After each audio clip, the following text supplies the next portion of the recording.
होली खेले रघुबीरा अवध में, होली खेले रघुबीरा।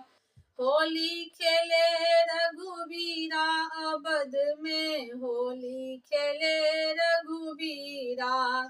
हिलमिल गावे लोग लुगाई, हिलमिल गावे लोग लुगाई। भाई महलन में भीरा अवध में, होली खेले रघुबीरा। होली खेले रघुबीरा अवध में, होली खेले रघुबीरा। के कर हाथ कनक पिचकारी, के कर हाथ कनक पिचकारी, के कर हाथ कनक पिचकारी। के कर हाथ अबीरा अवध में, होली खेले रघुबीरा।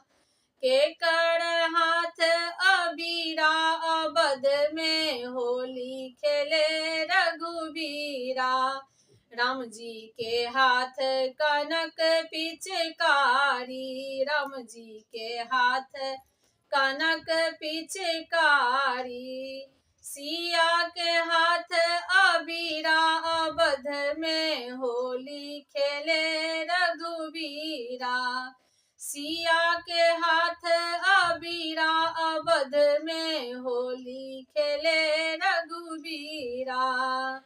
होली खेले रघुबीरा अवध में, होली खेले रघुबीरा। हिलमिल गावे लोग लुगाई, हिलमिल गावे लोग लुगाई। भाई महलन में भीरा अवध में, होली खेले रघुबीरा।